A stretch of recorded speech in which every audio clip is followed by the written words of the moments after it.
Dear student, मैं रंजित कुमार आपका अपना यूट्यूब चैनल तेज स्टूडेंट में स्वागत करता हूं। अगर आप नए हैं तो तुरंत इस चैनल को सब्सक्राइब करें और साथ ही साथ बेल आइकन को भी दबाएं ताकि आने वाले वीडियो का नोटिफिकेशन आप तक तुरंत पहुंचे। आज का क्लास में दोस्त हम प्रश्नावली 3.2 का क्वेश्चन नंबर 4 सॉल्व करेंगे। पिछले क्लास में क्वेश्चन नंबर 3 का क्वेश्चन 1, 2, 3 मैंने सॉल्व कर दिया है, आप लोग देख लीजिएगा। क्वेश्चन नंबर 4 और 5 जो क्वेश्चन नंबर 3 का बच गया है आप लोग खुद अपने से बनाइएगा। अगर नहीं बनेगा तो मुझे कमेंट के द्वारा कमेंट कर सकते हैं, फिर मैं बनाऊंगा। तो चलिए क्वेश्चन नंबर 4 हम देखते हैं। क्वेश्चन नंबर 4 है, निम्न रैखिक समीकरणों के युग्मों में से कौन से युग्म संगत असंगत है? यदि संगत है तो ग्राफीय विधि से हल ज्ञात कीजिए। देखिए, संगत असंगत का जैसे बात आया तो संगत का मतलब हुआ अद्वितीय हल, अनेक हल। इन दोनों कंडीशन के लिए संगत है। जब अद्वितीय हल होगा तो उसका कंडीशन है a1/a2 बराबर नहीं b1/b2। जब अनेक हल होगा तो उसका कंडीशन है a1/a2 बराबर b1/b2 बराबर c1/c2। असंगत का फॉर्म में जब रहेगा तो उसमें होगा कोई हल नहीं। इसका कंडीशन यह है कि a1/a2 बराबर b1/b2 बराबर नहीं c1/c2। तो चलिए हम क्वेश्चन नंबर 4 का पहला क्वेश्चन देखते हैं। क्वेश्चन है x + y बराबर 5, 2x + 2y बराबर 10। इसमें a1 का मान 1 है, b1 का मान 1 है। 1 कहाँ से आया? x के साथ 1 गुणांक है, y के साथ यहाँ कुछ नहीं है तो 1 है। c1 का मान 5 है, उसके बाद a2 का मान 2, b2 का मान 2, c2 का मान 10। तो चलिए अब हम a1/a2 निकालते हैं। तो a1/a2 होगा 1/2, b1/b2 होगा 1/2, c1/c2 होगा 5/10 अर्थात 1/2। यहाँ a1/a2, b1/b2, c1/c2 को जब हम देखते हैं तो तीनों एक ही वैल्यू लेकर के आया है, 1/2, 1/2, 1/2। तो इसीलिए हम लिखे हैं a1/a2 बराबर b1/b2 बराबर c1/c2। इसका मतलब यह हुआ अनेक हल होगा, अर्थात ये दोनों समीकरण की रेखाएं समपाती होगी। तो इसीलिए हम लिखे हैं स्पष्ट है कि दिया गया रैखिक समीकरण की रेखाएं समपाती होगी अर्थात अनेक हल होगा, अतः रैखिक समीकरण युग्म संगत होगा। अब चलिए हम इसका ग्राफ ड्रॉ करेंगे। ग्राफ ड्रॉ करने के लिए सबसे पहले एक्स वाई एक्सिस खींचेंगे, ठीक है। ये है x, ये है x डैश, ये है y, ये है y डैश, ये है ओरिजिन। ओरिजिन को हम O से डिनोट करते हैं, इसका वैल्यू 0 होता है। ओरिजिन से जब हम दायां साइड जाते हैं तो इसको पॉजिटिव में लेंगे, 1, 2, 3, 4, 5, 6। ऊपर जाएंगे तो पॉजिटिव में लेंगे 1, 2, 3, 4, 5, 6, 7। लेफ्ट जाएंगे तो नेगेटिव में लेंगे -1, -2, -3, -4, -5। नीचे जाएंगे तो नेगेटिव में लेंगे -1, -2, -3, -4, -5। ये जो दूरी है दोनों खांचा के बीच की दूरी बराबर होना चाहिए, ठीक है। चलिए x + y बराबर 5 का आलेख अब हम खींचते हैं। यहाँ 1, 4 है, x y का वैल्यू 1, 4। तो यहाँ 1 आया, x के जगह में कितना है 1, y की जगह में 4। तो x का वैल्यू इसमें देखिए 1 है, प्लस में, माइनस में नहीं है, नहीं तो यहाँ पर हम लेते 1 यहाँ है प्लस में। फिर y का वैल्यू 4 जो है, 4 यहाँ पर है। दोनों का जो कॉमन पॉइंट होगा यह यहाँ होगा 1, 4। उसके बाद x का वैल्यू 4, y का वैल्यू 1। x का वैल्यू 4 और y का वैल्यू 1, ठीक है। 4, 1 यहाँ पर आया है। उसके बाद 2x + 2y बराबर 10। इसमें देखिए x का वैल्यू 2, y का वैल्यू 3 है। इस सारणी में x का वैल्यू 2, y का वैल्यू 3। देखिए x का वैल्यू 2, y का वैल्यू 3, लगभग में इस पॉइंट पर आया है। उसके बाद देखिए x का वैल्यू 3 है, y का वैल्यू 2 है। x का वैल्यू 3, y का वैल्यू 2, लगभग में इस पॉइंट पे आया। तो हम क्या देखते हैं कि इस समीकरण का ये पॉइंट है 1, 4 और 4, 1। जब इन दोनों को हम मिलाएंगे, दोनों पॉइंट को, देखिए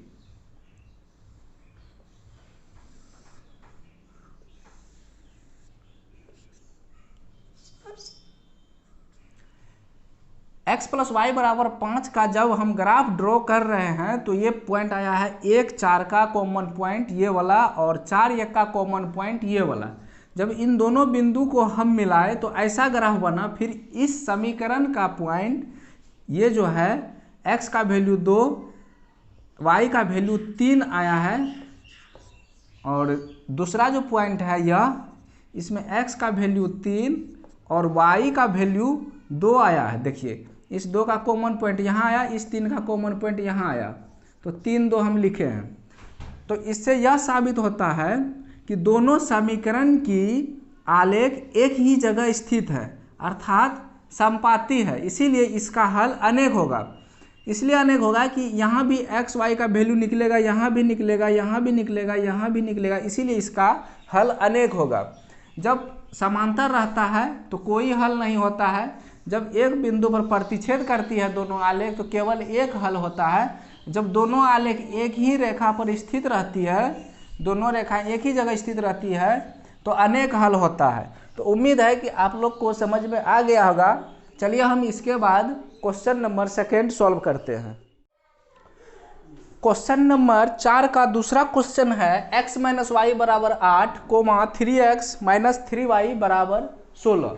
चलिए हम इसको सॉल्व करते हैं। इसमें a1 होगा 1, b1 होगा -1, c1 होगा 8 और a2 होगा इस समीकरण के लिए 3, b2 होगा -3, c2 होगा 16। तो देखिए इसीलिए a1 बट्टा a2 का वैल्यू हमको निकालना है। a1 बट्टा a2 बराबर होगा 1/3 b1, ये b1 है, b1 बट्टा b2 का वैल्यू होगा -1/-3 अर्थात माइनस माइनस कैंसिल हो जाएगा तो 1/3। उसके बाद c1 बट्टा c2 का जब हम वैल्यू निकालेंगे तो इसका वैल्यू हो जाएगा 8/16। जब हम काटेंगे इसको तो हो जाएगा 1/2। 8 को एक बार पढ़ेंगे 8 और 2 बार यहाँ पढ़ेंगे तो दोनों कट जाएगा 1/2। अब देखिए a1 बट्टा a2, b1 बट्टा b2, c1 बट्टा c2 जब हम कंपेयर करेंगे तो हम पाते हैं कि a1 बट्टा a2 बराबर है b1 बट्टा b2 का बराबर है, क्योंकि 1/3 यहाँ भी है, यहाँ भी है। उसके बाद बराबर नहीं है c1 बट्टा c2 का, अर्थात इससे यह तात्पर्य हुआ कि कोई हल नहीं होगा, कोई हल नहीं होगा। जब कोई हल नहीं होगा दोनों समीकरण का युग्म जो है असंगत होगा। तो चलिए अब हम लिखते हैं, स्पष्ट है कि दिया गया रैखिक समीकरण की रेखाएं समांतर होगी। कोई हल नहीं होगा। कोई हल कब नहीं होता है? जब दोनों समीकरण की आलेख समांतर होगी तब कोई हल नहीं होगा। स्पष्ट है कि दिया गया रैखिक समीकरण की रेखाएं समांतर होगी अर्थात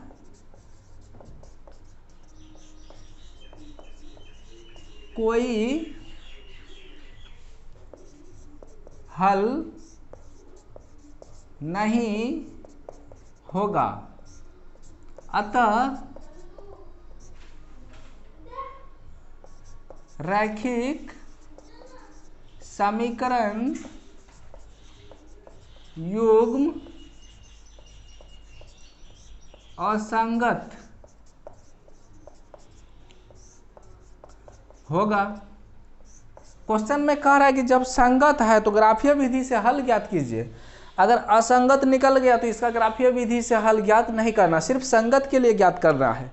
तो उम्मीद है कि आप लोग को क्वेश्चन नंबर 4 का दूसरा यहाँ तक समझ में आ गया होगा। जो क्वेश्चन 3rd और 4th बच रहा है आप लोग अपने से ट्राई करिएगा और बनाने का कोशिश करिएगा। अगर नहीं बनेगा तो मुझे कमेंट के द्वारा कमेंट कर सकते, फिर मैं बनाऊंगा।